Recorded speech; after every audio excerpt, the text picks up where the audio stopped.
Hey there, folks. This is Misadventure here today with the 19th developer diary for my Imperator Rome overhaul mod project, Hegemony. This is actually going to be the beginning of a little trilogy of developer diaries, all focused on the same upcoming patch.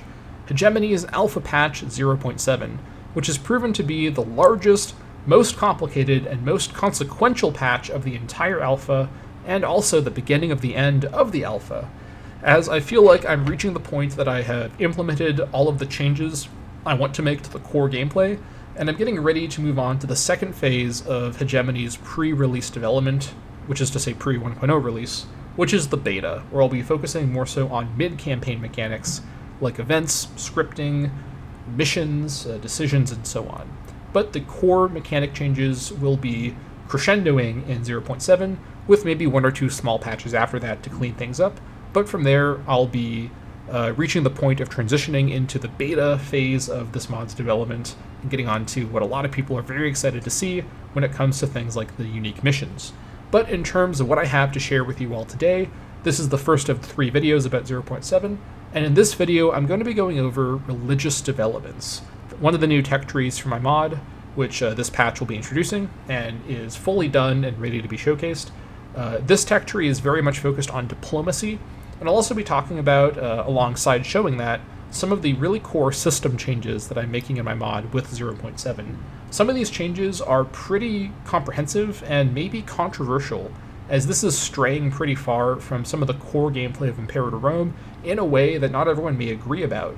But I welcome your feedback on my changes, whether positive or negative. I am very much receptive to feedback and often make small changes or even big changes based on feedback that I get, either in YouTube comments or on the Hegemony Discord, link in the description. So please feel free to let me know what you think. I welcome your feedback, even, honestly, especially critical feedback, as I want to make sure that I'm not losing sight of what people think this mod should be. Even if I might disagree and I'm the one making the mod, I never want to just ignore, popular feedback or mainstream feedback from a lot of people, just because I think I have a better idea. Ultimately, I'm not making this mod for just me, I'm making this for all of you and for me. And in the grand scheme of things, if we're looking at it in terms of the majority opinion, my opinion is just as valuable as all of your opinions and vice versa. Even though I'm the one making the mod, it would be unfair of me to ignore what a lot of people think is right in terms of the mod's approach and the way that the mod is changing the core gameplay that we all love, and just focus on what I think sounds like a cool idea. So please let me know your feedback in the comments below, especially to the system level changes coming in 0.7 that I'll be talking about right now. So with that ominous preamble out of the way, let me talk for a second about what I call abstraction mechanics. Now, I have a much longer and very detailed, basically essay-length diatribe on the Hegemony Discord, where I talk about this in more detail, but to quickly summarize this idea and how it relates to the changes in 0.7, let me give you a hypothetical situation. Imagine there's a game called Imperator Schmome. It's a very new game. I'm sure it's not like any other games you can think of. Imperator Schmome happens to have 2 systems. It has a population happiness system, where individual pops have a happiness mechanic that is tracked by the game, updated monthly, affected by stuff, affects stuff. It's a complicated mechanic. It involves a lot of moving parts, but it is clearly communicated to the player, and it's a core part of how you manage your pops in Imperator Schmome. Now, Imperator Schmome has another mechanic. This mechanic is called the National Impact of Population Happiness. It's a bit of a mouthful, but what this mechanic does is it provides to you a number that tells you how your population happiness management is going on a nationwide level. Because remember, population happiness is tile by tile, settlement by settlement, even province by province, right? Even on a lower level, on a more detailed level than tile by tile, it's pop by pop. Every pop has its own happiness. So this nationwide population happiness summary system just gives you a very quick summary number saying, here's the aggregate, maybe the mean happiness of all of your pops collectively at the same time, so you have a basic idea of what's going on. Now, imagine that what I just told you is a lie, and I'm not actually talking about a game called Imperator Schmome, I'm talking about a game called Imperator Rome. And that second mechanic has a much more easy-to-say name than what I called it before, and that name is stability. Because, of course, that's what stability is in real life, right? Stability is a measure of the happiness of a group, right? At least in the way that we think of stability in the context of running a nation. Except I lied to you again. That's not how Imperator Rome works at all. How Imperator Rome actually works is that stability causes population happiness or unhappiness. It doesn't reflect it. There's a cause and effect problem with the way Imperator Rome implements stability. And this is where stability becomes what I call an abstraction mechanic. Now, abstraction mechanics have a long history in the strategy gaming genre. I'd actually consider it an interesting vestigial element of back when strategy games were transitioning into the world of digital gaming from their origins in the form of board games and whatnot, where board games, card games, any sort of physical game that you're playing with real objects is quintessentially abstracting everything, right? But in a digital game, more and more things can be unabstracted. They can be simulated, but that requires a lot of resources. Early strategy games didn't have a lot of hardware to work with, so systems like happiness for entire populations in strategy games needed to be abstracted. Nothing wrong with that. Not even anything wrong with it in paradox games that are more modern. Even modern hardware can only do so much. But Imperator Rome actually does so much. It has a population system where each individual pop in each individual tile of thousands of tiles is tracked by the game, has a happiness amount that is measured and kept track of monthly and changes monthly, and affects things and is affected by things dynamically. An amazing system, one of the most impressive parts of Imperator Rome. And what's wrong with stability? Why am I spending so much time during this video talking about it like this? Stability in Imperator Rome works backwards. What stability should be is what I described earlier in Imperator Schmome, right? A reflection, a summary of all of your pop happiness to tell you how you're doing. But what it actually is what I call derisively a magic number system. The magic number of stability overrides all other sources of pop happiness. Stability is so impactful on pop happiness that you don't need to spend any time at all ever looking at any of your pops under any circumstance. Just get more stability. That's all you have to do in vanilla Imperator Rome. You just need to have enough stability, and the sheer power of the magic number overpowers all other considerations. Wrong culture, wrong religion, not enough happiness sources locally, not enough happiness sources provincially, not enough national happiness sources. It doesn't matter if your stability is high enough. For some reason in Imperator Rome, pops become happy because your nation is stable, which doesn't make sense. Stability should be the result of pop happiness, not the other way around. And so, as an abstraction mechanic, it actually reduces the complexity and kind of diminishes and kind of destroys a more complicated, more realized, more essentially high-tech and interesting system, which is to say the simulated population system. And that's the problem with stability in Imperator Rome as an abstraction mechanic. It's abstracting a system that already is not abstract and exists in full, or in a more full form. Obviously, you could make it more complicated, right? But the pop system is a triumphant, complicated, but fully realized way of depicting the happiness of every individual community separately and simultaneously. And the power of the stability system removes any real incentive for even a min-maxer like me to carefully keep track of pop happiness, because I don't need to. I just need more stability, and then that kind of gets rid of the entire need to manage that system. As an abstraction mechanic, it worsens the game in a way that the game already added something to make more interesting, right? It's like removing a mechanic from the game. And so with this in mind, I think Hegemony is better off without an abstraction mechanic like that. And so in 0.7, I've removed stability. It's gone from the game. It's not on the top bar, as you'll see in a moment, and I'm removing, step by step as I work on the patch, all sources of and impacts from stability. Now, this is a huge change. This is a game where nation management is mostly about finding sources of stability and trying to avoid sources of stability loss. And managing stability is a core part of min-maxing when you're playing, as your country in Imperator Rome. So why would I remove it? I want my mod to be complicated. I clearly am a fan of complexity in strategy games, as all of my previous design in my mod has shown. Why remove stability? Well, I consider the actual complicated pop happiness system more than complicated enough, and without stability, now you have to deal with it. Now you have to look at it. You have to understand your populations. You're no longer allowed to just increase the magic number and just ignore the actual on-the-ground situation of your individual pops. You have to pay attention to your pops now, which makes this experience of playing my mod much more complicated than playing vanilla Imperator Rome. Without the magic number, the accessibility or the kind of streamlining that mechanic added in by removing another more complicated mechanic is itself removed. So that's the thinking with that. I've also, while I was at it, gotten rid of 2 other accessibility mechanics that I didn't think made sense for the scenario of my mod, these being aggressive expansion and war exhaustion.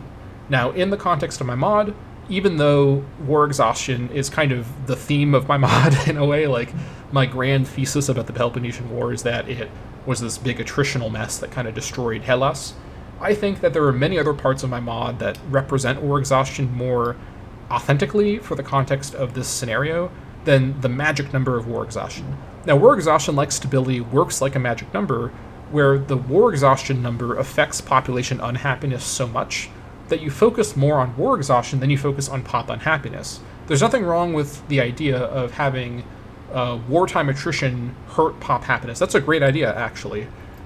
Same thing with aggressive expansion.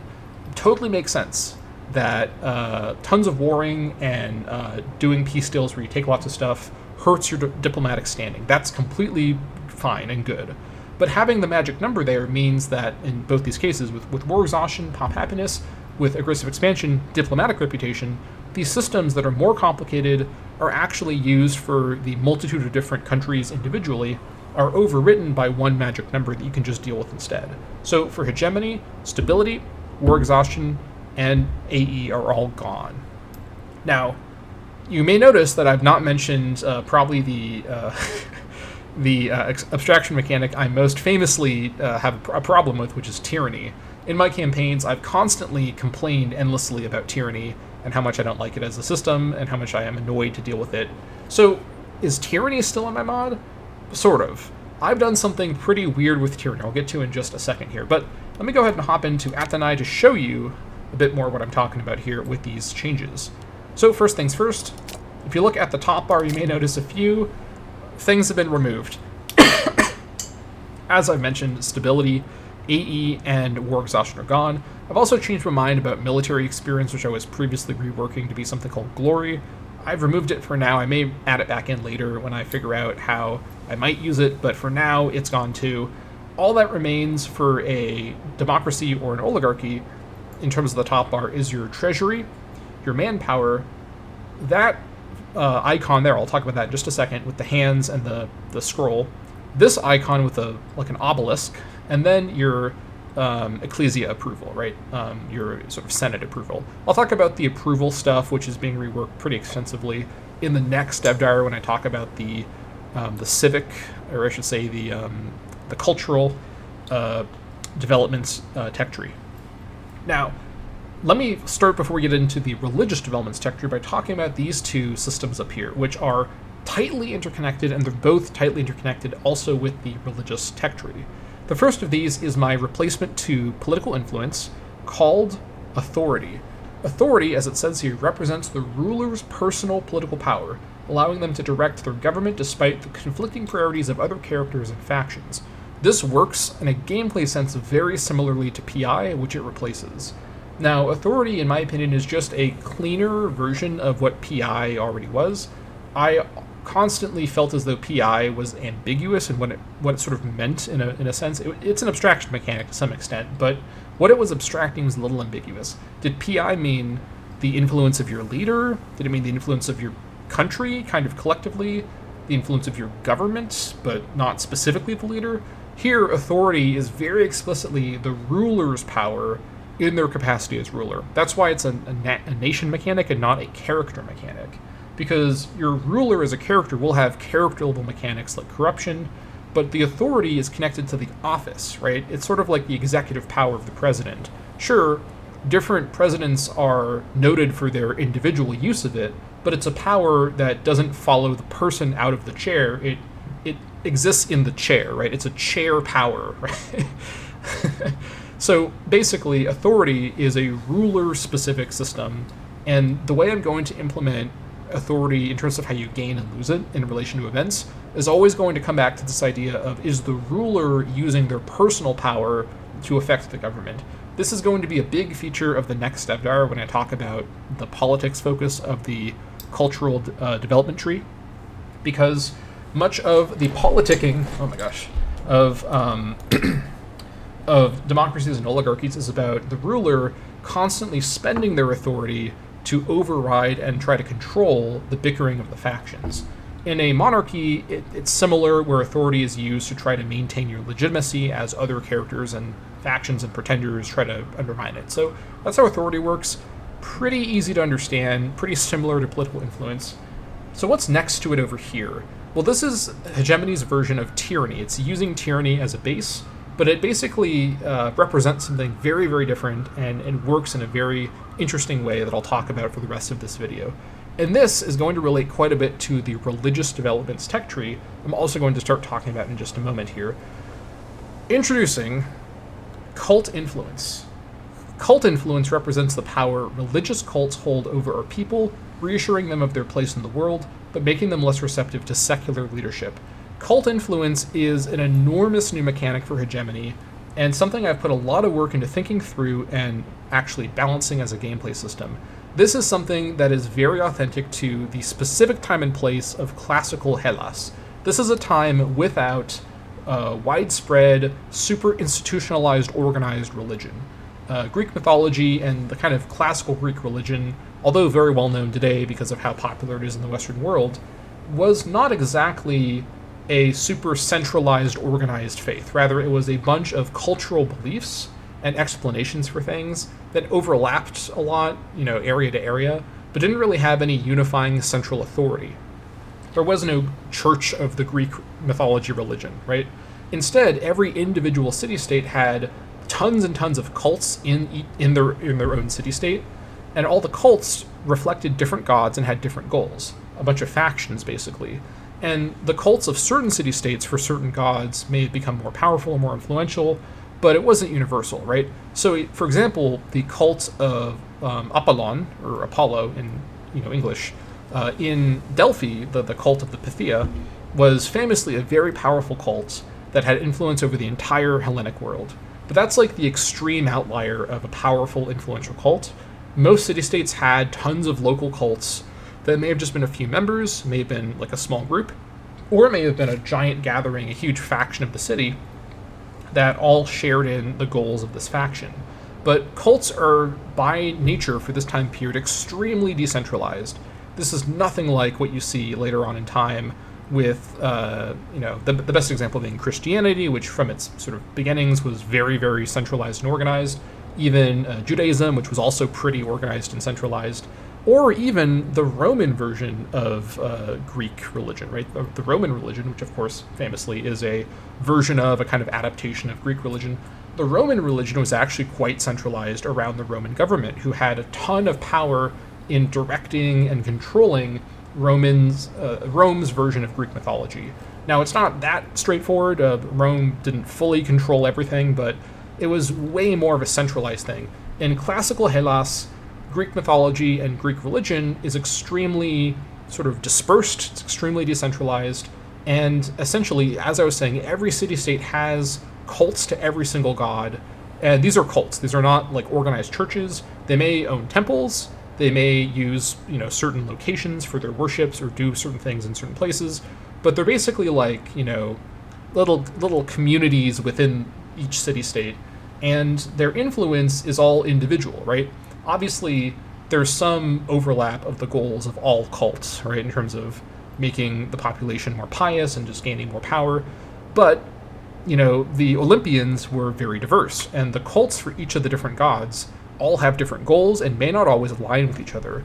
So what cult influence is my idea of a genuinely well-suited, for my mod, abstraction mechanic, because there is no other mechanic this is replacing. There is no way for me, without using a different system that I'm already using, like the party system, to have the cults of the gods be in the game and have their own happiness and their own power. Instead, I'm abstracting all of the cults collectively into this number out of necessity, because that's just not part of the game otherwise. So cult influence represents the power of cults in your city-state.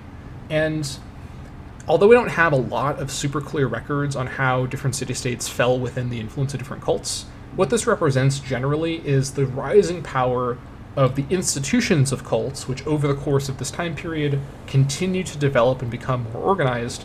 And then you see in the Hellenistic period, which follows this one, after Alexander, you see entire civilizations that are basically under the control of semi-theocratic governments, right? These religious, systems that are, in many ways, implementing the much more theocratic government forms of the Eastern societies that they're, taking over. It's more complicated, right? But in the world of Hellas, in the classical period, when my mod is set, cultic influence is just beginning to kind of emerge as a major force, right? So that's how cult influence works conceptually. Let me talk now about the religious developments tech tree, which is closely tied in a gameplay sense to both authority and cult influence. So let's get into it with religious developments. Here is the tech tree. You may notice this doesn't really look like any tech tree you've seen before, unless you saw me posting the screenshot of this on the Discord. Link in the description as usual, but let's talk about what's going on here. So first of all, in a rare kind of change-up for the way I've been designing these tech trees so far, it starts with a capstone or a keystone tech with the little flare around it, which is usual, but then it has these 12 keystone techs, and then at the bottom, instead of the pairs of techs you pick between, as with the other trees, we've got these 6 keystone techs that are all in the line together. What's going on? Well, first of all, let me talk about the gameplay structure of the tech tree, then I'll talk about the lore and framing structure. Now, the first tech of this tech tree is Dodecatheon. I'll just read this while I'm talking about it. Since the earliest days, the Hellenes have honored the Dodecatheon, the 12 gods, from their earthly home on Mount Olympus in southern Amanthea. And by the way, I did not make that up.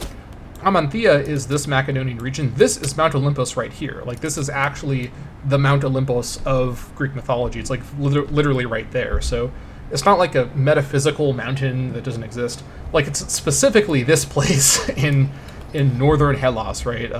Now, Mount Olympus, despite being the home of the gods, even though it's a real location, it's very weird. It's still sort of like meant to be metaphysical. Like, it's not 100% clear if everyone agreed that the gods were literally physically on Mount Olympus, or if, more likely, it was used as just a large mountain that was not really in central Hellas, so the Hellenes thought of it as far away and impressive. But if you went to Mount Olympus as a classical Hellene in a pilgrimage, and then you went to the top and saw there was no gods there, it wouldn't shatter your faith in things. It might be the case that they thought of the gods being on Mount Olympus in kind of a more, not as much a literal sense. It's very hard to say, because a lot of our understanding of these ideas is shrouded by the interpretations of future non-polytheistic readers and academics, right? You have Christian theologians and lots of Muslim theologians who all didn't really know what to make of this, as we don't. So who knows exactly what was going on, but Mount Olympus is a real mountain. It's this mountain specifically, and as the text says, it's in southern Amanthea, so calling it out right there. Anyways, they hold immense religious importance to our polis, and by courting their cults, we can make their power our own. This starts the trend of this development tree by granting you 1 monthly authority and 1 monthly cult influence. Now, what's going on here? Well, essentially, over the course of the Classical Age, the development of classical Hellenic religion was very much about the strength of the central authority religion gave to leaders, which in real life is the main reason religion was organized, was to strengthen leaders, right? And there's a reason why in the 2 most widespread religions of human history, Christianity and Islam, they both are really focused on submission to authority. It's a theme that authority figures liked, and so they made these religions, central to civilization. You get the idea, right? So the strengthening of the authority of leadership is paired with the strengthening of cult influence, because in order to get more legitimacy from religion, the religion has to be legitimate too.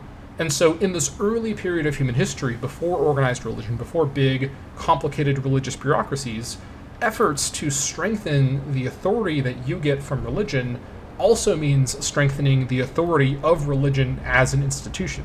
And so the way that this tree works is that as you progress down and you get more authority, you also give the cults more influence too. And so it's this trade-off where you have to strengthen the cults to strengthen yourself. And as you proceed down, it continues to build up and build up and build up, right? Now, you're going to gain 1 authority per month from having your 4 matched priorities. So you don't need to necessarily get this if you don't want to. One thing that I have chosen to do with the Religious Developments Tech Tree is make it somewhat opt-in. Now, if you decide to just ignore diplomacy entirely, which you're able to do, you don't need to use this tree at all. As you may notice by just looking at the icons, I'll talk about these more in a bit. This is a very diplomacy, or in fact, it's a completely diplomacy-oriented tech tree, completely and singularly focused on diplomatic modifiers. So if you just don't care and you don't want to deal with cult influence, you don't need to start building cult influence. You could just knock it Dodecathion or anything afterwards, and most cult influence will come from this Religious Developments Tech Tree. There are other ways you can get cult influence, such as events relating to the theocratic faction of democracies and oligarchies, so on and so forth. So it's not just coming from here, but the main income, as it were, of cult influence will come from religious developments. So that's the basic way that these two systems interact, is you're gaining more authority as you are also letting the cults gain more influence as you increase your different religious developments techs. And let me talk for a second about how, because now that I've explained how you mainly are getting it, let me pause this for a second and talk about cult influence in terms of what it does. So as an example, let me quickly cheat and give myself 100 tyranny, which is cult influence. There it is. So what does this mean for my nation? Well, because I'm playing as a democracy, here's what it's doing. 100 cult influence gives me 25% native culture happiness, which, if you remember how my economic development tree was balanced, this is a mind-blowing amount of happiness. This is like an entire tech tree's worth of happiness for your native culture. However, as a democracy, and the way I've set this up, I don't have the icons yet, so just ignore all the default icons. And I can't make it show just for democracies or for oligarchies, so I have them both listed out here. As a democracy, having 100 cult influence destroys my government, with minus 25 approval from the stratocrats, the plutocrats, and the democrats. If I was playing as an oligarchy, it'd be the stratocrats, plutocrats, and aristocrats. But 75 approval from the theocrats. They love it, right? That's going to be like 100 approval from the theocratic faction, no matter what else I've done to them. But the other three factions don't like this. They've lost their power because the cults are in charge, right? The theocrats like it, but the others don't. So I've not really fully finished working on the politics stuff, which is the focus of the next dev diary and what I'll be working on with the cultural development tech tree. But needless to say, minus 25 approval for these three factions and plus 75 for the theocrats, especially because this is likely going to be hitting that cap of 100 anyway, so it's not actually even between the four. This is overall a very negative impact. This will cause the ecclesia to not support you at all and will sort of destroy your government. So you do not really want to have 100 cult influence unless you have a really careful, really well thought through strategy that relies on maximizing cult influence on purpose in order to get the happiness bonus, and maybe trying to run some sort of theocratic led government somehow. Now, there are going to be ways I'm going to add in here that make this kind of strategy possible and reward someone who manages to pull it off. It's going to be very hard, though. This system is going to be balanced around expecting you to play politics and balance the approval and the influence of all four of your factions, whether you're a democracy or an oligarchy, right? Even though there's 8 listed here, remember, democracies have the first 4, oligarchies have the second 4. And I haven't included it here because I'm not, playing as a monarchy in this example, but there will also be a legitimacy loss for having high cult influence so that monarchies are punished as well. They should not be able to get away with just having high cult influence because they don't have the factions. Now, and there'll also be a equivalent version as well for tribes. I don't know exactly what I'll put in there, but I'll work on that for the third dev diary. Now, notice that cult influence is not actually intrinsically entirely negative. This is the interesting thing about this mechanic that I've put a lot of thought into. Cult influence has pros and cons. It's a middle ground, kind of dubiously useful but mostly bad system, which is actually kind of similar to tyranny. Tyranny was mostly bad with a slight positive of slave output, and also AE loss as well. But that's basically it. And AE loss required you to have AE. Slave output was most useful for a tax economy. And overall, tyranny was mostly a negative modifier. Cult influence is more mixed, where this much culture happiness at 100 is genuinely really powerful. This is a game-changing happiness bonus for your core native population. Remember, native culture happiness in this mod means basically integrated culture happiness, right? But the paralyzation that it gives to your government, right, as a democracy or oligarchy, is so severe. Because also, I'll talk about this much more in the second dev diary, because this is another very large change. A big change in 0.7 for Hegemony is that anytime your ecclesia, your assembly, doesn't actually actively approve, like it's not at 50%, because I just include 50%. I imagine there's like a tiebreaker style person there if it says 50. But basically in 0.7, if your overall this system over here, ecclesia mandate, which I'll talk about next time, if ecclesia mandate isn't at 50 or above, you don't just because before the way that it worked is that if you were below, I think it's 51 in the base game, but above 30, you can do things that require approval from in that case, the Senate. You just gain tyranny. The way it works now is that if you're below 50, you can't do anything. Anything that requires an ecclesia approval is disallowed. You're not allowed to do it, as if you had below 30 Senate approval from the base game. So as a country with 4 factions, unless you have spent your entire campaign just power leveling the theocratic faction to rule the entire government completely securely, you risk essentially destroying your ability to do anything in your system if you don't have enough ecclesia mandate collectively from the 4 factions, right? So you need to have essentially a strategy to pull off a high CI run of really focusing on the theocrats in a way that requires a ton of buildup. So because of this, most strategies will involve not having 100 cult influence, despite the culture happiness and theocratic approval bonuses. So how do you deal with cult influence? If I'm gaining monthly cult influence from not just Dodecatheon, but from the other texts, and also we'll talk about these just flat cult influence gaining texts in a minute, how do you deal with the gain of cult influence? Well, that's where, and just ignore the policies part, this is a work in progress still, this is the old system. Also ignore that they're Peloponnesian, even though I'm playing as Atheni, let's just ignore that's happening. There's a new clickable button in the alignment tab, which I'm calling Challenge the Cults. Religious cults have become an important part of our polis, too important. Their influence must be kept under control. This costs 12 authority to do. And remember, when you match up your priorities in Hegemony, beforehand you were gaining 1 PI per month, now it's 1 authority per month. So this is a year of just passive authority gain, because you're always going to want to have your priorities matched up to get your 1 authority per month under most circumstances. So a year of authority gain, and this goes for 1 year, Challenge the Cults. So what it does is for 1 year, this gives you -1 monthly cult influence, and it increases its own cost for the duration. This is basically the pig stabbing stability boost button from the base game, now made for authority and cult influence. So this is the main way you're going to be counteracting the gain of cult influence. Now, -1 per month is itself not enough to fully override, even once you get a little bit into the religious developments tree. Even though this slows down the gain of CI, you're also going to need to, in the many different events that I'll be including in the other parts of 0.7 as well as the beta, dealing with internal politics between the theocratic faction and the others, you're going to have a lot of opportunities to get kind of bursts of cult influence loss. For example, siding against the theocratic faction may reduce cult influence, and siding with them may increase it, or there might be events where siding with the theocratic faction to control the cults reduces it, and then not doing that increases it, right?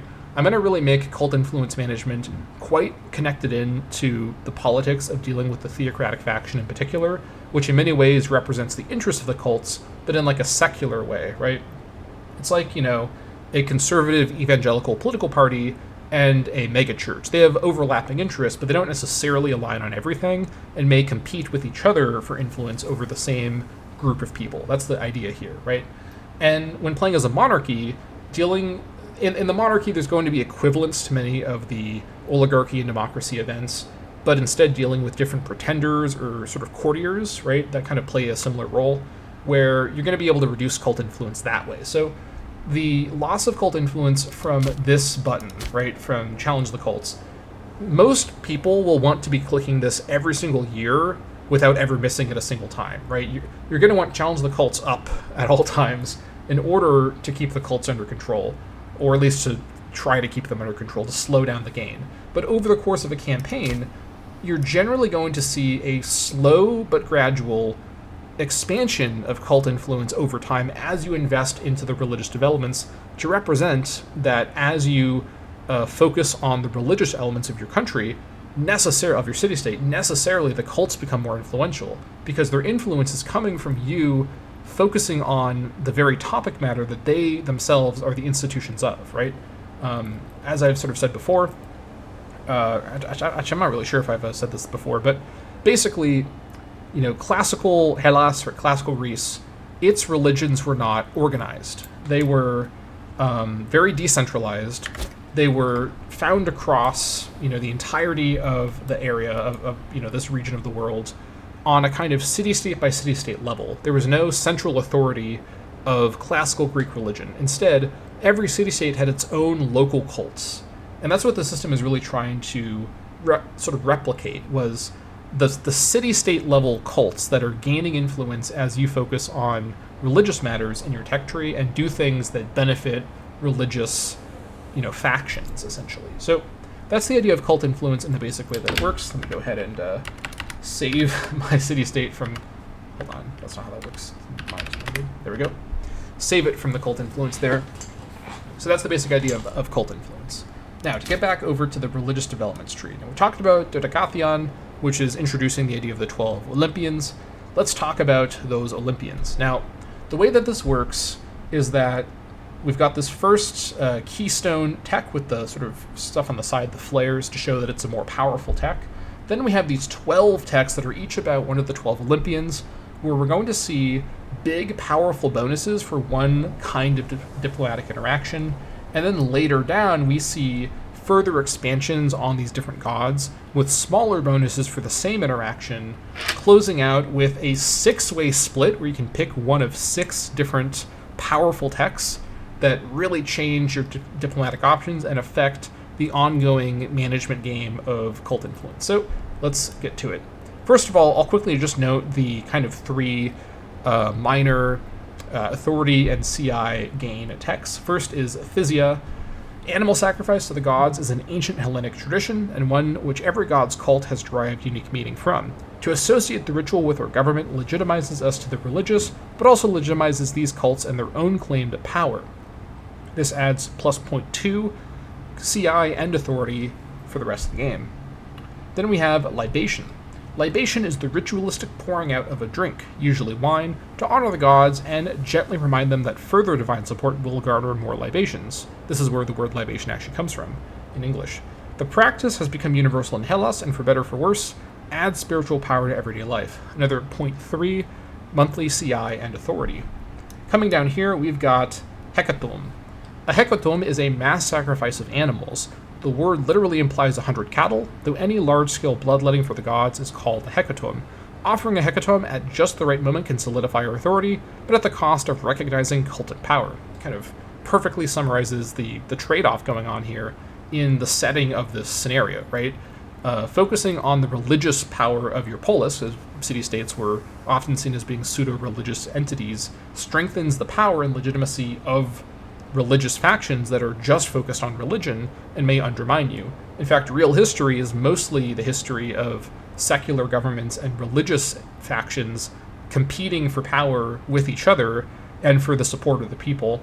Within the modern day, sort of the idea of secular government has mostly won out, but it's always backsliding, and we'll see where the future, takes us with that.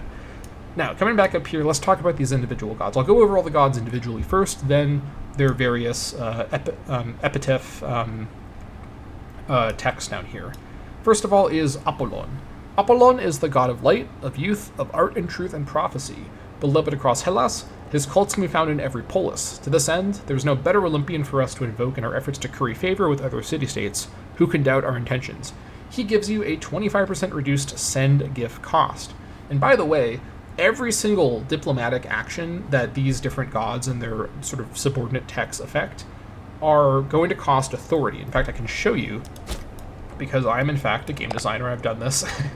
So for example, send gift costs 2 authority, and the modifier from Apollon is affecting this authority cost. So it says send a gift of gold. I haven't changed that localization yet. You can see from the side here what's actually happening. And by the way, I actually made this icon myself using the icon I'm using for authority, which I wanted to change from the actually quite Roman-specific fascia symbol being used for PI in the base game. Now it's the, this is a symbol that was actually, like a lot of the symbols I like to use in my mod, it's coming from the kind of underutilized great work effect symbols. So this is a diplomacy symbol of some sort, but now it means authority in my mod. So I may fix this, it's a little glitchy, but you get the idea of what this is showing. It's 2 authority for most of these actions. Some of them cost much more. I haven't adjusted this yet. Ignore that says AE. That's not canon. So we'll talk about some of the details more later. Right, so this reduces send gift cost by 25%, which would make it only 1.50 authority, and the other Apollon text later down further reduce it. Next up is Artemis. Artemis is the reclusive goddess of opposites, the wilderness and hunters, chastity and childbirth.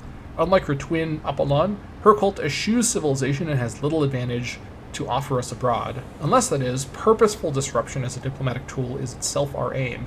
This gives you a minus 25% send insult cost, which of course you can do to another ruler. In the base game, this gives them a CB on you and reduces their opinion of you. This is a great way to force someone else to attack you, and I'm going to expand the way insulting works in the code of my mod, since in my mod you're often going to be at war for the entire campaign in the Peloponnesian War, to have a different role, but it still is useful to do, right?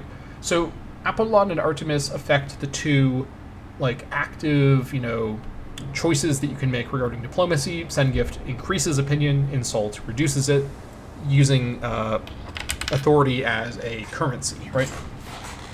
Next up is Poseidon. Poseidon is the god of the sea, of storms and earthquakes, of horses and travel. Many Hellenes live in genuine fear of Poseidon, and his cults are accordingly widespread. In our efforts to expand our diplomatic reach, we would be wise to make use of them.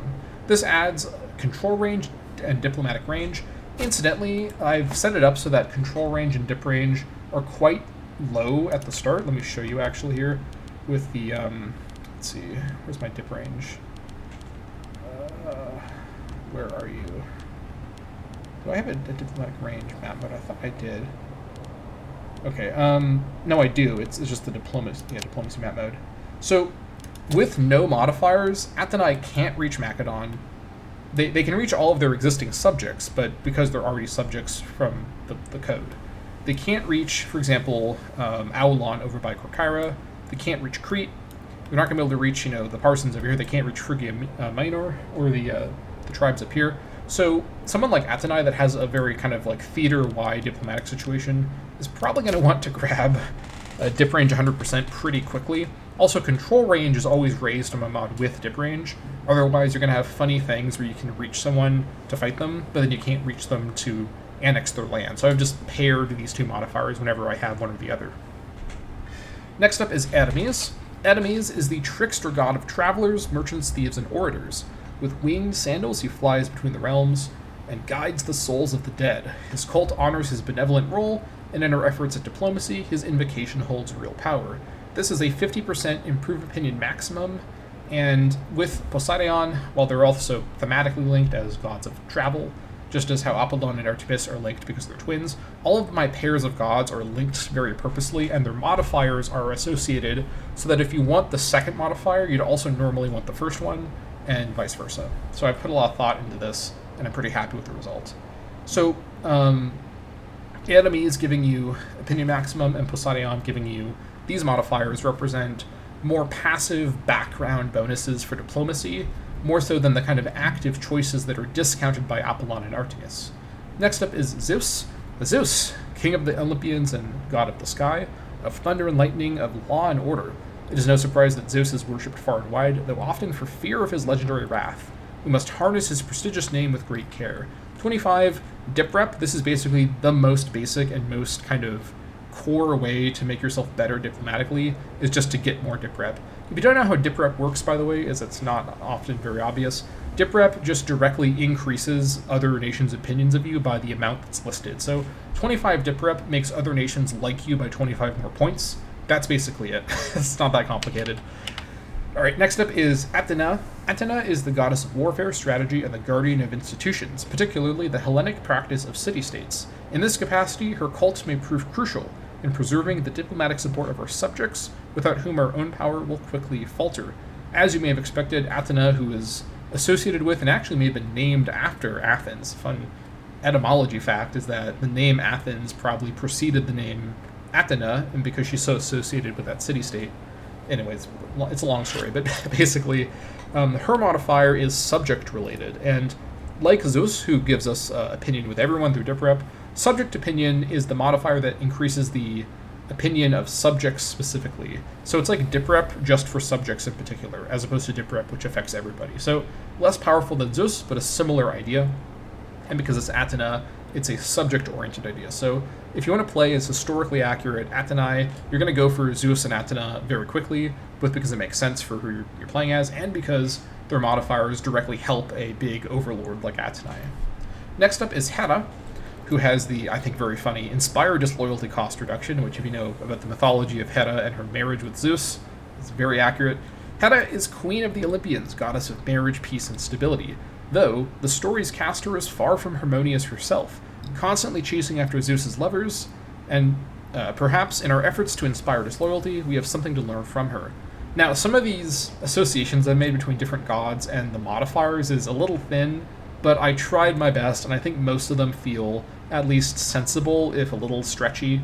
The gods of Greek mythology aren't necessarily associated with diplomacy themselves, but religion as an institution was very diplomatic, as most classical Hellenic diplomacy was done through a kind of religious lens, and the pan-Hellenic institutions, right, the Pythia, the Olympics, these were religious things, right? And so even if I'm framing things in terms of like, you know, this god has this implication for our diplomacy, what I'm also trying to do with all of these descriptions is emphasize the cults of the gods, right? Remember, there's not like one Greek church that all the gods are part of.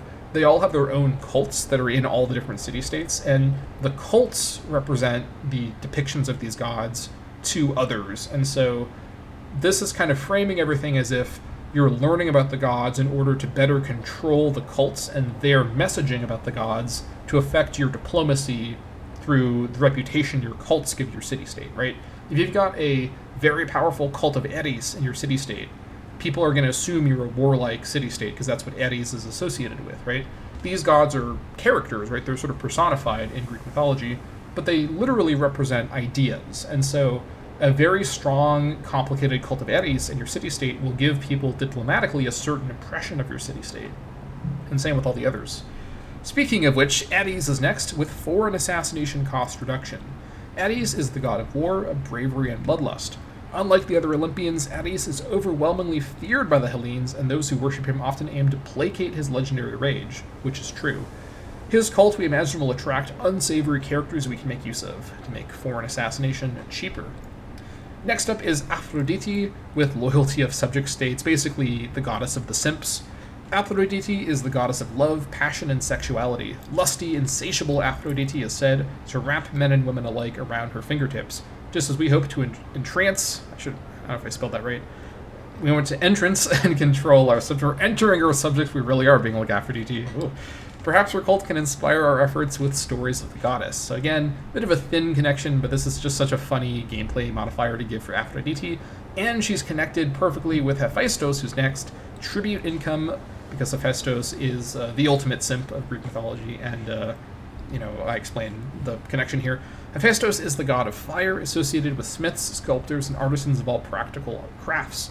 His cult is influential in the industry of fine crafts, and were we to invest in expanding their influence, we might strengthen the income of our subjects.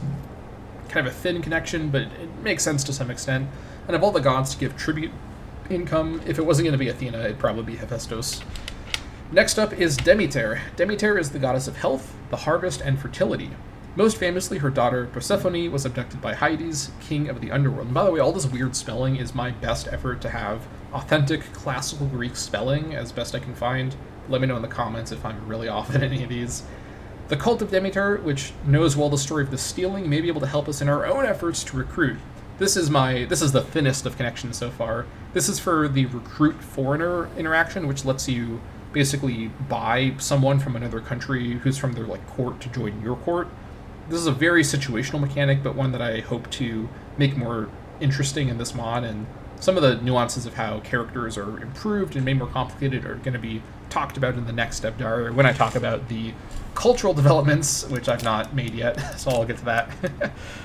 Lastly is Dionysos, who gives us an entice foreign governor cost reduction. This is that interaction you can do to bribe a foreign governor that you border to defect and bring provinces that are disloyal with them to your control. Dionysus is the god of wine, festivity, and madness, and unlike other Olympians, is also known as a foreigner to Hellas. In our efforts to recruit neighboring governors to our cause, our cult of Dionysus would do well to broadcast this element of the god. So again, kind of a thin connection, but at this point I was just trying to find a way to have this modifier be buffed by this tech tree, and I wanted to include Dionysus, who is probably the most interesting Hellenic god of all of them, in my opinion, having done an unbelievable amount of research into Greek mythology to create the lore of this tech tree. Speaking of which, let's go ahead and get started with the epitaphs. So, if you don't know, in Greek mythology, epitaphs, or the kind of sort of secondary names is what that means, which is basically titles that are displayed after a god's name to represent some aspect of them, are an enormous part of Greek mythology, right? This was a central way these gods are understood, where, it wasn't just that Zeus was known kind of generally to mean a bunch of things, but Zeus was worshipped in his different aspects. For example, Zeus Basilius, or the other one I have here, Zeus Asmodeus, right? And all of the gods in this tech tree have two epitaph modifiers that are two weaker versions of their main modifier that add up to the amount of their main modifier again. So Apollon, 25% reduced send give cost, and then there's another 25% collectively from Phobos and Iatromantis, which are both epitaphs of Apollon, as the descriptions talk about.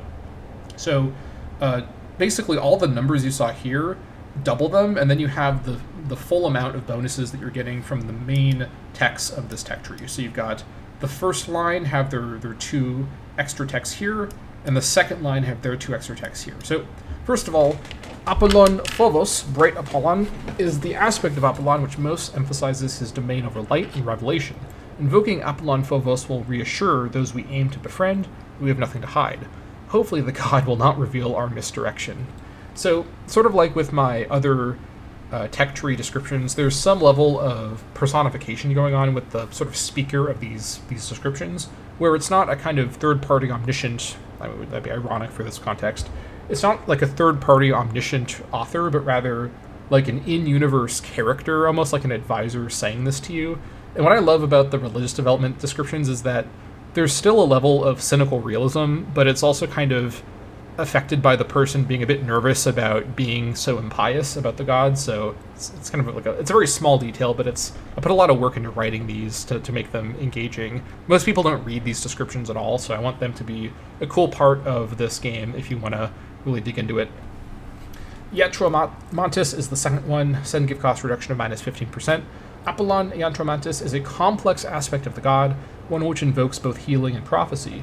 These beneficent domains are a great source of Apollon's widespread popularity. By linking him to this aspect, and ourselves to him, we assume an air of benevolence. Again, always linking back these different parts of the religion to the civic, kind of secular purpose of focusing on them, right? Sort of like how in the economic developments tech tree, all of the commentary about focusing on different parts of the different classes is always about how they benefit you, the country, right? There's always a level of kind of self-interest going on. And then we have the first example of the cult influence text, which is just a flat cult influence, Pythia. Foremost of Apollon's many cults in Hellas is that of Delphi, led by his human oracle, the Pythia. Unusually, the Pythia is always a woman. And were the next Pythia to be a woman from our city-states cult of Apollon, we would gain immeasurably. We have work to do. So essentially, the way that I've designed this is all of the lines of god modifiers that are epitaphs end with a tech that represents the most powerful cult of the god in Hellas, right? These are not all in the same place. Atenai had, I think Atenai has the one for, they have the one for Ares, but where's the other one? Yeah, they have the one for Adames as well. Well, also for Athena, obviously. So they got 3 of them, but most of these are spread all over the place. And it's, you could sort of think of it a bit like the holy sites from the base game. I've kind of replicated that here. And essentially what's going on with these techs is they represent the cost of investing into like civic support for one of these cults to get the benefits of the god. Is the cult then kind of gets confident and is now trying to increase its own power in a way that you lose control over, causing them to either interact with or start to adopt the rituals and gain the power of the cult that is the most powerful of the cults for that god, right? That's the kind of idea here. For example, here it's saying, you know, if we could send someone from the Apollon cult of our own city-state to try to become the new Pythia, then we would gain immeasurably. But of course, the downside of that is that the cult then gains a lot of power too, because you're using the cult as an instrument. And so, from a gameplay perspective, the purpose of these flat 0.50 cult influence techs is to essentially try to, you know, here's the way to think about it. Because of the way I've shaped all this, any one of the techs from these rows that end in the yellow or gold triangle, right, the arrow, is needed to unlock this tech, right? So libation requires just one of these. So what you can do, and this is where I've given the player a bit of choice, as the player, what you would likely want to do is just, when you're going through the first time, for example, say you're playing as Atenai, right, which I literally am right now in this example, say that I start by grabbing Aphrodite and Hephaestus, arguably the 2 most important techs, maybe of all of the techs for Atenai to get subject management to be easier. Then I get Thysia, and then I go straight for the Aphrodite techs, which we'll talk about in a moment, that provide more loyalty of subject states. And I want to get next to the tribute bonuses for Hephaestus down here. So then I grab the Aphrodite cult one, and then I grab libation, and then I can reach this. So in this context, I've rushed my way down this tech tree, and I've minimized the number of these influence things that I've grabbed, right? Say that I later want to also strengthen Dip Rep, because it's useful for everyone, including Atenai. I can grab Basilius and Asbameus and not grab Seloi, because I've already gotten Hetai Rai, which is the Aphrodite cult one. I don't need to grab this in order to progress. I've already unlocked libation, and I've maybe even gotten it after getting it from another angle. Any of these 6 unlock it. I don't need more than one. What this means is if I want to run a high cult influence strategy, I can purposely still get all 6, really all 12 of these pure cult influence modifiers, instead of just getting the one needed to open the way. And then I can like go down 2 and then stop, go down 2 and then stop, go down 2 and then stop. And then because the first time I went through, I went down 3 and unlocked the next middle sort of tech. So that's the basic idea here, is that this is a way to force you to build more and more and more cult influence as you go the first time through, but then later on, as you're filling in the rest later, you can just ignore the pure cult influence techs, which are no longer required to advance. You don't get anything in terms of progression through the tree for getting more of these than one, but you do gain more cult influence. So if you're trying to maximize cult influence, if you have a strategy built around that, you can just get all of these techs. And this way, you can't just, because the way diplomacy works in this game, including in my mod, is that different starting situations completely change diplomatic priorities.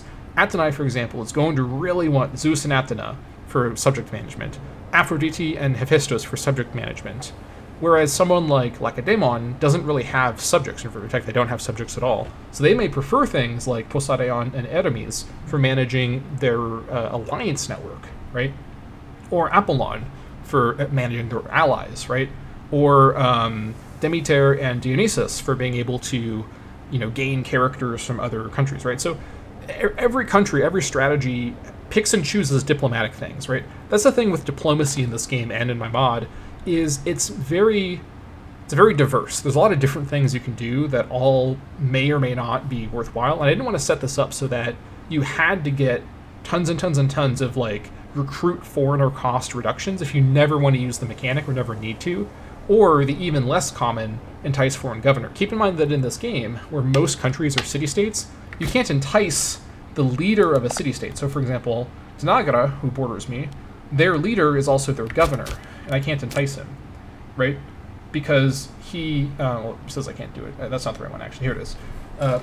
Because it says I can't do it because he's, I don't have enough PI. But say that I did have enough PI. Hold on. Or influence, I should say. Or authority, I should say. Wait. Okay, I don't remember what the command was offhand. But imagine I had the authority ready to go, right? I still couldn't do it because he is the ruler of the country, right? It has to be a non-ruler governor. So a couple nations like Lacedaemon start with a non-ruler governor. Athenai starts with a non-ruler governor. Macedon does, some of the larger tribes do, but most city-states don't. So entice foreign governor is very situational. And so it's cool to have bonuses for this modifier, because otherwise the only modifiers for diplomacy that are universally good that every strategy would want are things like dip rep, right? But just having 100 dip rep modifiers that are all like +5 would be very interesting. So instead, I've basically managed to create a system that lets you sort of slide through the tech tree really quickly, getting just the lines that you care about, and then coming back to grab the rest that you want.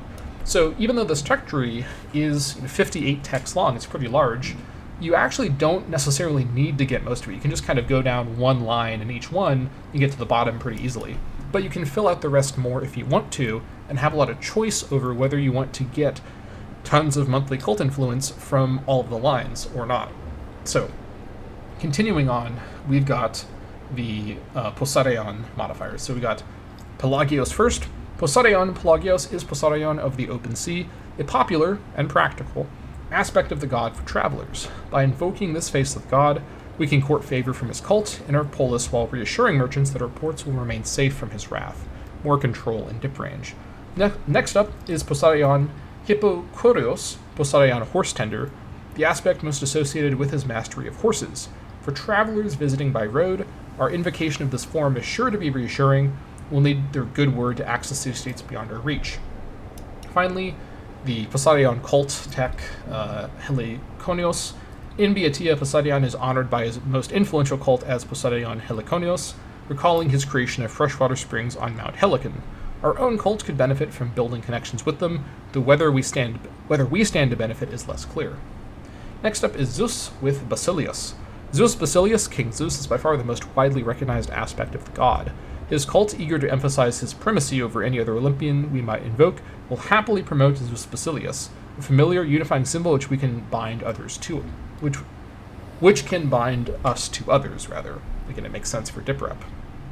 Next up is Zeus Asbameus, recalls the story of the Asbamean well, which when drunk from revealed the duplicity of suspected perjurers by sickening them. This is a real story from Greek mythology. I learned so many weird stories from Greek mythology that I didn't get to include in these descriptions, but trust me, there is much more where this comes from. Regardless of the story's truth, Zeus, as keeper of oaths, is a noble aspect, one which we ought to be seen to emphasize. Again, emphasizing, as it were, the pragmatism of what you're doing here, where you don't really care about Zeus as a religious figure you may believe in, but rather you care about the optics of being seen as favoring this aspect of Zeus. Lastly is Seloi.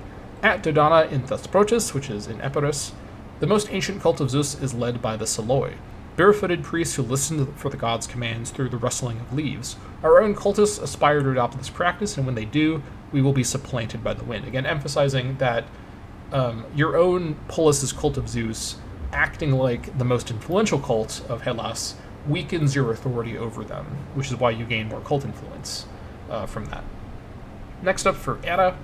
Hera Zygia, marriage-yoked Hera, which is an amazing name, recalls her misery as queen to the unfaithful husband.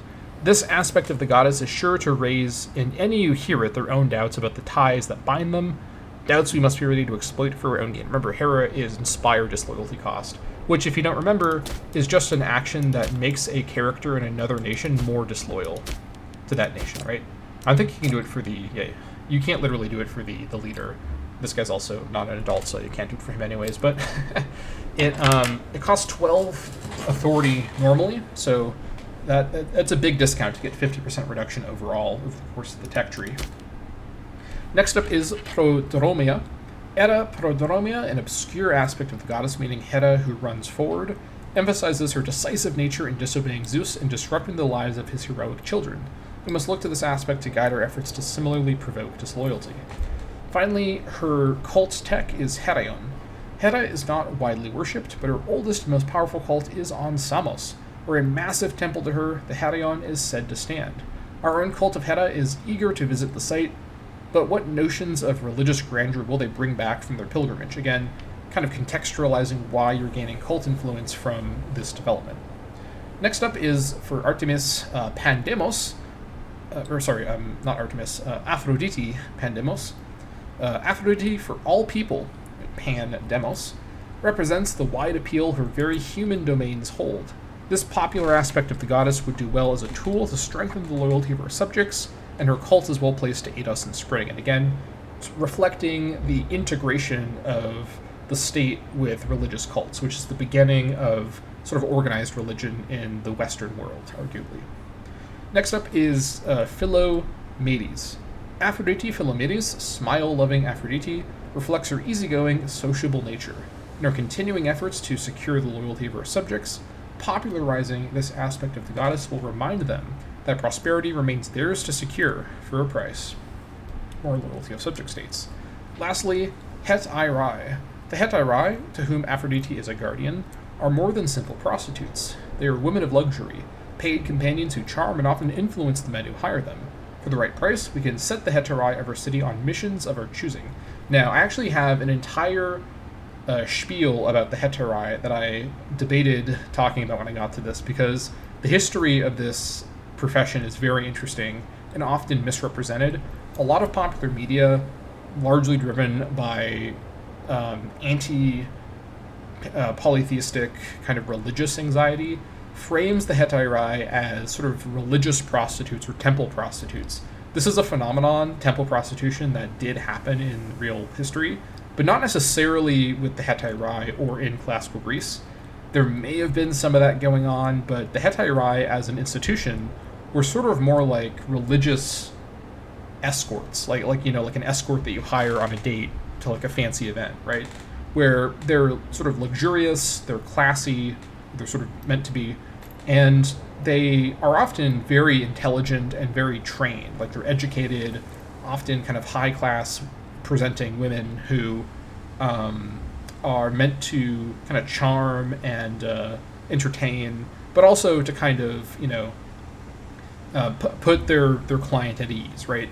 So it's a much more complicated thing than just, oh, they're a prostitute, which is kind of the slur put against them by a lot of people in history.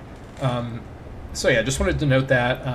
One of my pet peeves from Assassin's Creed Odyssey, incidentally, is that it, first of all, uses the Roman, or like the Latin version of the word. I think they call them hetera, which is not wrong, but it's also less Greek.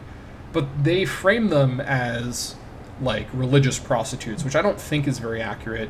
There were religious prostitutes or like kind of religious sex work going on in some capacities, but it was not as widespread as often depicted. And in general, I have a problem with the kind of exoticized, kind of over-the-top, like sexual liberation utopia idea of classical Hellas, which a lot of popular media likes to go to, including AC Odyssey, where this society, which was infamously extremely conservative and probably one of the most like textbook like misogynistic societies of Western history, like arguably more than like Middle Ages Christianity societies, which were famously like that. This society, even more than the Romans as well, was so focused on like gender roles and gender segregation in a way that's often kind of erased and ignored, when these were huge parts of these societies, right? And so things like the Hetairai are actually really interesting because they are violative of these social structures. They're infractions of gender norms that are very purposeful. And actually, there's a lot to read into the fact that this very, very, very sexist society. And I don't mean this in like necessarily like a judgmental way. Obviously, I don't agree with sexism. I think it's stupid and counterproductive. At just as a matter of pragmatism, it's counterproductive. But as a moral matter, it's ridiculous because you're choosing to not gain from what half the population can bring to you, right? So putting that aside, right? I don't think I need to explain what's wrong with sexism. What's wrong with sexism, or what's complicated about sexism in classical Hellas, is that, like a lot of societies that were very sexist, they really celebrated and mythologized female characters that played male roles, right? Athena, right, this goddess who was very masculine. Even a character like Hera was not necessarily a positive female character. A character like Aphrodite might be kind of like the quintessential, young woman goddess, right? And Hera maybe would represent like an older woman. But Hera and Aphrodite are both flawed, right? All the Greek gods are super flawed. But a character like Athena is arguably the least flawed, right? She's the most put together and very competent, and is the symbol of the most powerful Hellenic city-state for a long time, Athens, right? Athenae. And yet Athena is this sort of masculine female character, even though a woman in classical Greek society acting like Athena, on top of being seen as sacrilegious, would be seen as socially inappropriate, right? The way that even in the modern day, despite all of our advances, a straight presenting, like sort of hetero presenting man, cross-dressing and maybe engaging in drag is going to draw a lot of really sharp criticism and anxiety from people, even today, where there's much more acceptance of that and people are chill with it. Like, tons of people have a huge problem with it, right? It's super politicized even today, not even to get into things like the complexities of gender and gender binaries and whatnot. And in my opinion, in how I'm depicting the culture of classical Hellas in my mod, I think it's important to not forget that this is a very regressive, like old-fashioned traditional gender society, and not this kind of like absurd sort of modern-day liberal utopian meritocratic gender society like a lot of media presents it as, right? For like, I can't believe I'm saying this, but one part of the movie 300, which you'll never hear me complimenting in any context for historical accuracy ever, that it actually does kind of get right, is that Greek society was mostly sexist, except for Spartan society, which is a bit better. It's not great, but like that part of that movie was actually kind of right, that Lacedaemonian society was more progressive on women's rights. Like, it's so complicated, right? It's so much more complicated than just either all of the Hellenes were just completely ignorant, or they were this progressive, like, super open, like, utopian society. It's so much more complicated than these two different ways to look at it, and yet a lot of media about classical Hellas is either comparing it favorably to the more familiar regressive historical settings of, like, medieval Christianity, or comparing it, like, unfavorably to modern day. So either way, giant spiel. I guess I did get into a giant spiel after all, but giant spiel about gender aside, I think it's important in how I present my work here to try to depict what I understand to be the most authentic depiction, even though I have my own biases. I'm obviously, a personally, like, liberal person politically, and I have a lot of, opinions about modern day politics when it comes to gender. I literally am a bisexual person, so it affects me directly how gender rules and sexuality work in modern day politics and law. But I think it's important, even for the period that I really care about, like classical Hellas, to not pull any punches and to say and to show, here are things about it that were really regressive, but here are things that were more complicated, right? As we'll talk about more a bit later in this video. Classical Hellas had a lot of festivals, some of which involve some really interesting kind of gender-bending dynamics. So gender in this setting are very interesting and complicated, not the focus of the mod, but there's something I want to touch on correctly and give a lot of thought to. So that wraps up my spiel for now. Moving on, we've got Demeter. Demeter, Himalis, Demeter of abundance, is the aspect which reminds all who hear of it that Demeter rewards those who show her proper piety. Reminding foreigners we wish to employ of this facet should assure them that we intend to take good care of them, reducing that recruit foreigner cost. Then is Thesmia. Demeter Thesmia, lawful Demeter, guides the natural laws of agriculture. By encouraging this aspect of the preaching of our cults to the goddess, we can further reassure hesitant foreigners we intend to follow through on our promises of a better life. Lastly, Mysia. Demeter is widely worshipped. After all, harvests are seen to depend on her favor, but her greatest cult is that of Demeter Mysia in Argos.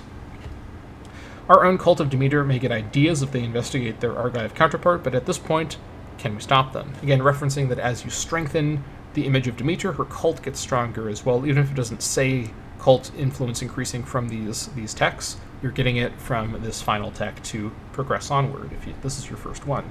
And I already mentioned libation earlier. Then down here we've got the various epitaphs for the lower tier of gods. First up with Artemis, we have Aristobule. Artemis Aristobule is an aspect of the goddess sure to get under the skin of those who we wish to provoke. Meaning Artemis, the best advisor, a temple to this aspect of the goddess was built by the Athenian Themistocles and got him exiled from the city for his hubris. This is a real story that's really funny, where Themistocles, who is a very interesting historical figure in his own right, built this temple to Artemis Aristobule, basically saying, I'm building this temple to the best advisor which is Artemis. But a lot of people interpreted it probably correctly as him secretly kind of meaning that he was the best advisor, so they got so mad at him for building a temple to this version of Artemis that they kicked him out of the city, which is just amazing. Can you imagine in modern politics if someone was considered too prideful, they just got kicked out of the city? I think we need to bring that back, honestly. Next up is Condylaetus. Artemis Condylaetus, and this is another crazy story. Artemis Condylaetus recalls a story of the goddess cursing an entire village in divine punishment for unjustly killing children, an unnerving situation to consider, and were we to evoke her in this most terrible of aspects, we are sure to get a strong reaction, more insult cost reduction. Finally, even more crazy stories with Artemis. Artemis Brauronia is worshipped by her most influential cult in Brauron, which is in Attica. It's actually the neighboring city to Athenae. Here we go. Our own cultists are eager to investigate wild stories of young girls ritually imitating bears, but allowing them access to these dark rituals may only embolden them and loosen our grip. Yeah, so if you ever want to just kind of be bewildered, read up on Artemis Brauronia and what the cult in Brauron was up to. Their whole thing was okay, Artemis is a very complicated goddess, and one thing that she was the goddess of was prepubescent girls, right? Kind of before puberty, and in the world of classical Hellas, procreation, which is what women were largely seen as existing for. Before that point, prepubescent girls were seen as kind of through Artemis being associated with animals, and so this cult in Brauron would have young girls imitate bears, and I don't know if you've ever seen a bear or a young girl, but they do not look very similar or act very similar, so I don't know how this was done or what exactly the young girls did to imitate bears. The funniest idea is that they just crawled around and roared, which is just a very weird idea to picture. I guess that's what they were doing up in Brauron, so yeah, I don't know exactly what was going on with that, as it was in fact 3,000 years ago, so I don't know why I'm phrasing it like that, but I don't know what's going on in Brauron, who knows. They're not beating the allegations, that's for sure, so yeah, pretty strange. But the Artemis cult of Eurypylus definitely wants to know what's going on, so they can start doing this kind of weird stuff as well. Moving on to Hermes. Hermes Poimandres, Hermes the shepherd of men, is a popular aspect of the god, one which our own cult is eager to promote. Should foreign city-states we wish to court learn we invoke Hermes Poimandres, they are sure to approve, all according to plan. More improved opinion maximum. Next up is Hermes Dolios. Though somewhat obscure, Hermes Dolios, tricky Hermes, is an aspect we would be wise to study. Crafty and mischievous, Hermes Dolios guided those who garnered support through subterfuge. Perhaps we have something to learn from his stories after all. This leads to Aeon. Hermes Aeon is the aspect of the god worshipped by his most powerful following in Athenae. Though he is revered as almost a personal guardian of the Delian League. Our own cult wishes to build a relationship with this faction, but what ambitions do they hide? Next up is Pallas. Athena Pallas, armed Athena, references her unusual position not only as a woman warrior, but a general and leader. Our subjects must be reassured that though we may lead them by force, we lead them nonetheless and surely have their interests at heart. More subject opinion. Next up is Athena Glaukopis, or Bright-Eyed Athena, recalls her intelligence and strategic acumen. We should encourage our local cult to Athena to popularize this aspect, as the governments of our subjects will find it easier to support her rule if we honor the goddess thusly. Even more subject opinion of us. This all leads to Polius. Athena holds a unique, jointly religious and civic role as Athena Polius, Athena of the Polis. Should our cult of Athena begin promoting this aspect of the goddess, our own authority to rule may be undermined. After all, they commune with the very goddess of our polis. And this was true, by the way. This was a big thing in Athena, as you may imagine. Athena was worshipped as a goddess who represented the city-state as an institution, which, if you're the secular government trying to maintain, as in constrain, the power of a Athena cult, kind of a bad aspect to promote, because if the cult can say, we speak for the goddess of the polis, you as the government are the government of the polis, and people are going to wonder why you're not following the orders of the goddess of the polis, right? So it's a very powerful and influential aspect of Athena, but one that you would try to keep under control, right? Moving on to Ares with Enyalos. Ares Enyalos is an aspect of the god whose origins are shrouded in mystery. Though it most recalls his excitability to mortal flattery, something his cult depends upon to keep him at bay. Leading into this quality should help us convince his cult to supply us. Again, the implication being that the cult of Ares just has shady guys that you're trying to recruit to do foreign assassinations. Next up is Karpoteros.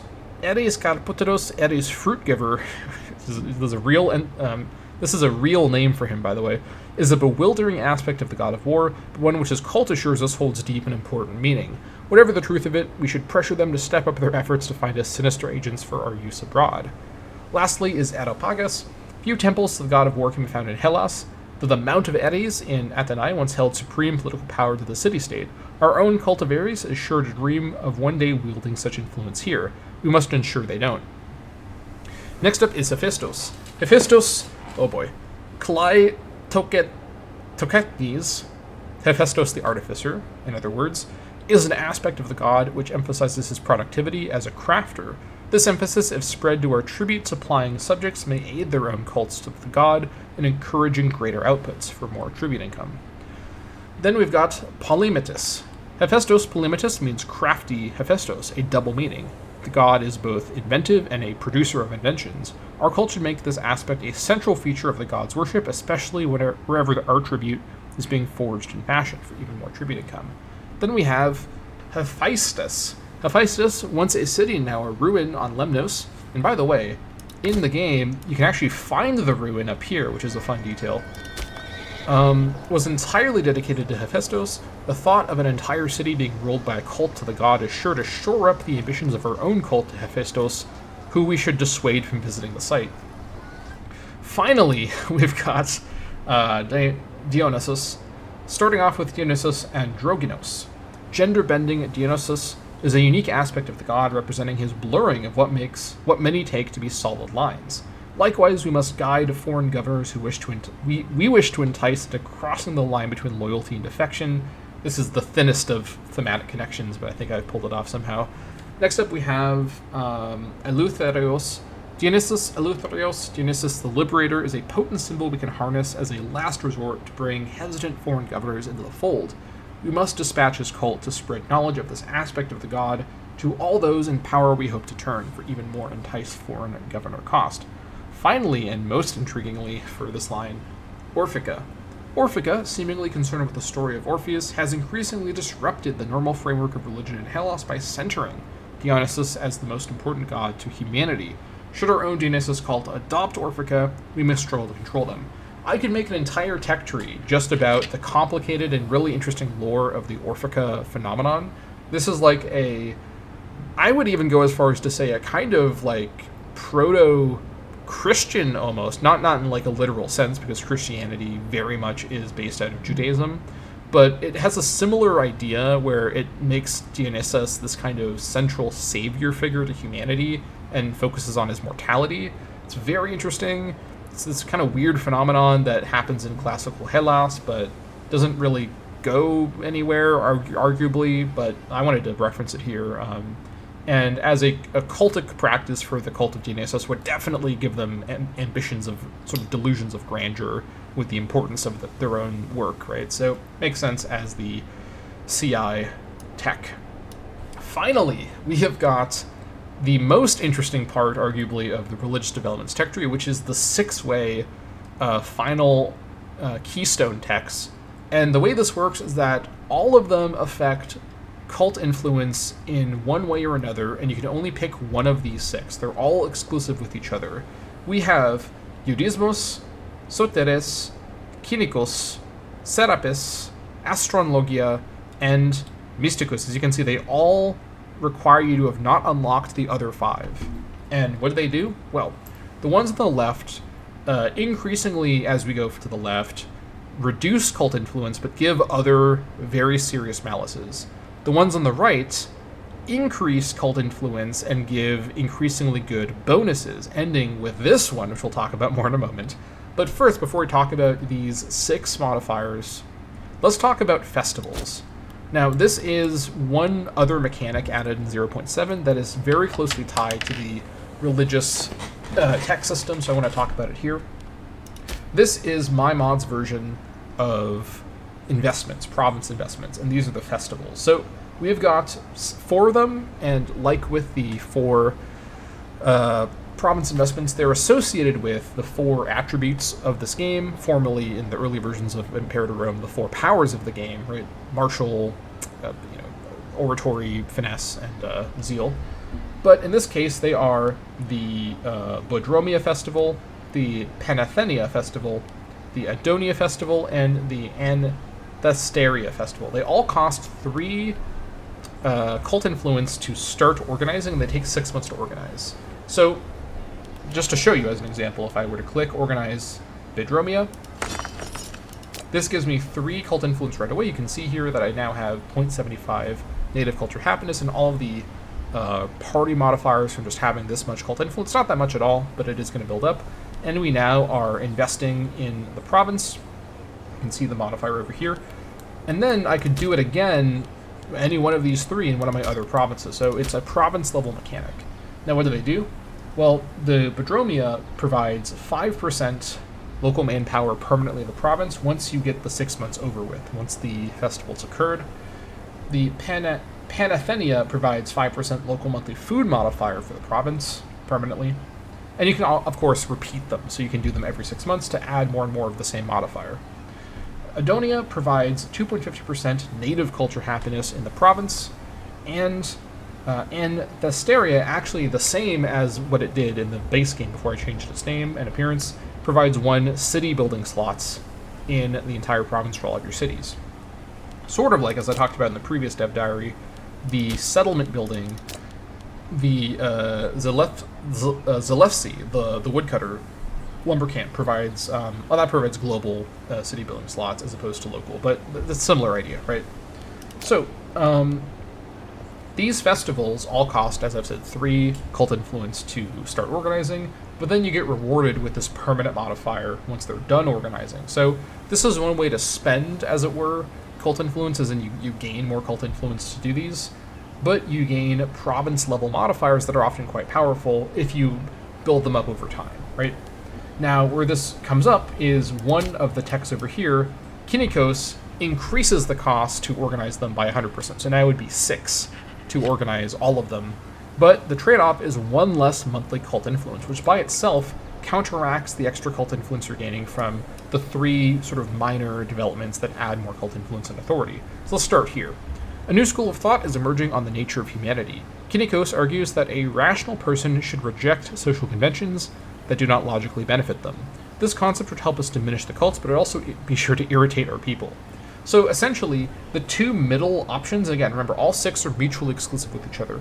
The 2 middle options are the least significant, and the further out you go to the edges, the more extreme the bonuses and malices are going to be.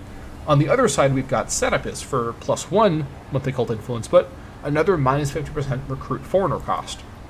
This, together with the Dionysus modifiers, lets you recruit foreigners for complete free, which is quite strong and can let you really build up a, admittedly multicultural, but a very good set of characters to make use of for your government. Hellenes living beyond the southeastern seas whisper of Serapis, a god said to be capable of unseating the Dodecatheon and ushering in a new age of religion. Whatever the truth of it, any god who can attract wealthy travelers from the east is more than welcome here. And then, moving further along in the kind of extremism level, we've got Soteres. To combat growing cult influence, perhaps we should emphasize the heroic character of our own rulers. While this will help diminish the Olympians, we may come to rely on the cults to maintain this arrangement. So who can say if this truly solves the problem? This reduces monthly cult influence by 2 instead of by 1, so this is a lot more powerful. Soteres by itself actually completely counteracts Hecatombe, Libation, Thysia, and Dodecatheon instead of just one or the other 3. So all of the cult influence gain from the entire tree, except for, by the way, the 0.5 and the 0.5, is counteracted by Soteres.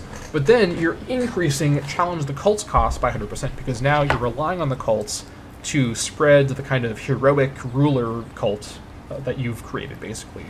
So the trade-off of this is you're getting a lot of cult influence reduction passively, but the cost to actively reduce it with Challenge the Cults, which I mentioned earlier, over here, right, it costs 12 authority to click this, and then you get -1 for 1 year per month, so you get 12, you trade 12 authority for 12 CI reduction, but then it's going to be 24, even without the Challenge the Cults cost modifier from when it's active, if you grab Soteres, but then you have -2 per month, so you can argue about whether it's good or not. Basically, if you never want to do Challenge the Cults as a mechanic, you can just grab this to get some passive CI reduction and not need to worry about it. And then over here, we've got Astron Logia, which gives you +2 CI per month, but -50% fabricate claim costs. A very powerful modifier if you're playing as a like an unaligned nation who's not involved in the Peloponnesian War, especially where you're fabricating claims on the fly. And let me check and see if I actually remembered to change the... Hold on, where is it? Yeah, fabricate claim is 24 normally, and this is the only way to reduce it in the development system. So this would bring it down to 12, which is much more. This is 2 years of authority gain normally. So, from the mysterious east, we hear of a strange practice, Astron Logia, the study of the stars, for religious revelation. An incomprehensible idea, but were we to play along, who knows what justifications we can find for craning our necks at the night sky. So, very cynical take on astrology, which is what Astron Logia is the original Greek term for, later becomes astrology. This is, in fact, an interesting way to kind of conceive of gaining fabricate claim cost reduction. If you can just come up with whatever the gods want you to do by looking at the stars, you can basically just say that they told you that you have a claim on something. But this obviously makes the cults way stronger, because then they can use this as well, so you get that +2 monthly CI. Finally, we've got the 2 most powerful and most consequential in both directions modifiers to pick between here. Judaismos, which means Judaism. From distant lands, an exotic notion has reached us. Judaismos, which worships a single god. Whatever the truth of their ideas, nothing would disrupt the rampant cult influence now destroying our polis more than the adoption of this single god and his ways. So this is kind of like an extreme thing you could do, which, like all of my things in my mod, is historically possible, but very much, alt history, where you basically, as a Hellenic city-state, become Jewish, right? Which was not something that really ever happened in this time period. Now, Judaism is a very old religion and did exist during this time period, and even existed in very, very small minorities in classical Hellas, but had basically no recorded historical influence at any point in this period, right? But it is conceivable that if you were a city-state completely just overrun, right? Like, imagine that you had cheated and given yourself 100 CI. Like, imagine this is your situation. You're like, oh my god, my democracy is falling apart. The cults are so powerful. I gotta really do something very extreme. How about you accept Judaismos, right? Which would very severely reduce cultic influence, because it's a completely non-Hellenic tradition, right, that you're bringing in, that they have no power over. But this reduces your authority directly. So this is, in my opinion, the most severe malice of the 3 that give you malices in this way. because you're directly basically bringing in sort of like a foreign religion to Hellas, right? Judaism, which reduces cult influence by the most, but also reduces your authority directly, which undercuts the authority gained you've gotten from these different texts. Now, it doesn't reduce it by as much as it reduces cult influence. So arguably, if your main goal with this tech tree is to minimize cult influence gain, you're going Jewish at the end, right? In order to keep cult influence under control, which is a weird sentence to say, but that's, it's conceivably a way to try to counteract it that would sort of make sense in its context. So you're going to the bar mitzvah, in order to keep the cults under control at the end of this tech tree.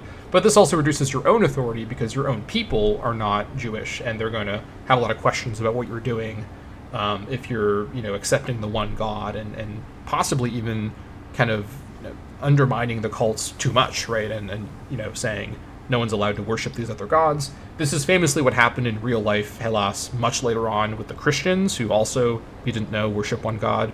Sort of, it's complicated. It's sort of worshiping three gods, but that's a whole other story.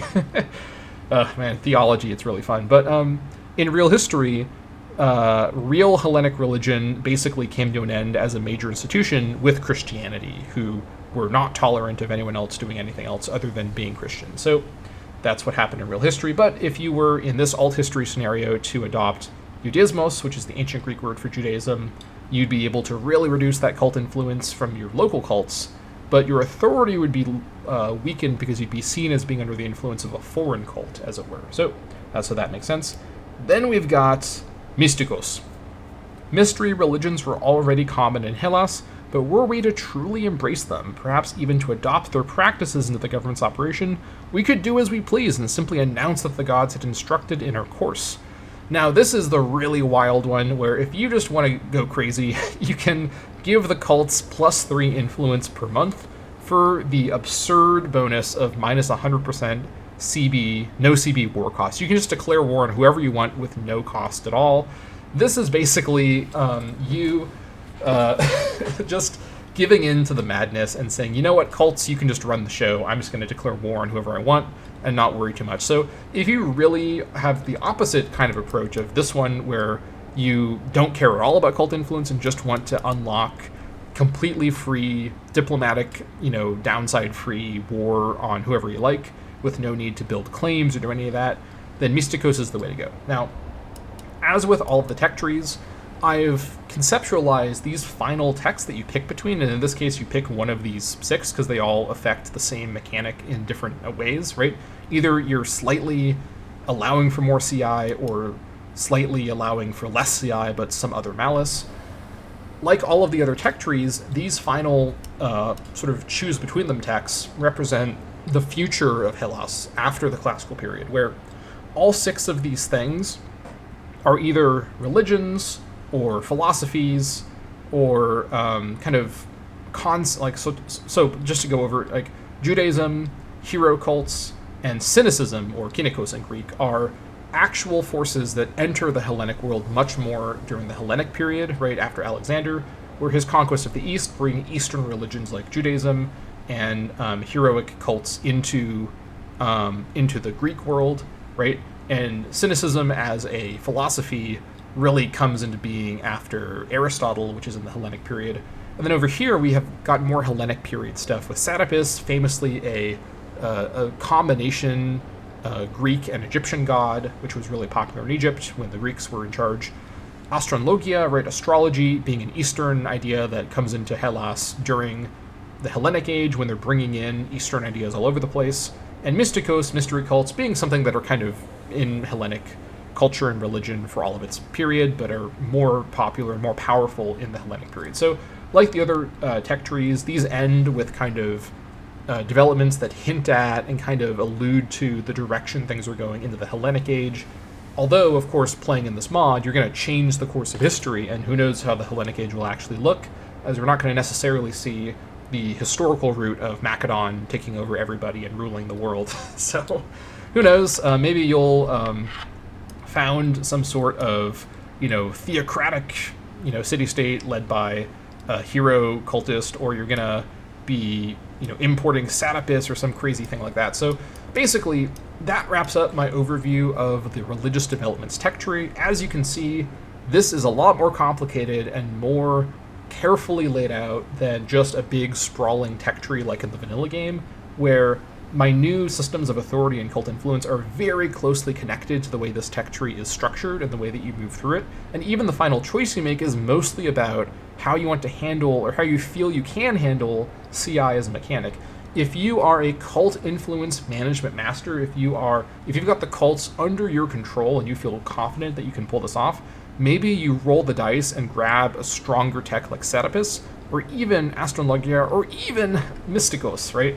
If you think you can handle that much CI, if you're nervous about the CI gain that you're going to get over the course of the campaign, as you invest into this tree and unlock more and more sources of CI unavoidably, you can kind of soften the blow, stem the bleeding with the CI reducing techs over here that have their own malices. So you have to decide how much you're willing to give up in order to control CI gain. So that's the basic way that religious developments work in patch 0.7, and that's going to wrap up this dev diary, this first of 3 dev diaries for 0.7. There's much more to come. In the next dev diary, we're going to be going over the cultural developments, which, as you may have noticed, I have not made yet. But these are going to deal with characters, loyalty, wages, so on and so forth, power base as well, and politics. So there's going to be some level of complexity when it comes to how these techs affect polyarchies like democracies and oligarchies differently from monarchies or tribes. So we'll get into all that in the next time. But for now, thank you all so much for watching this dev diary, and I'll see you all next time.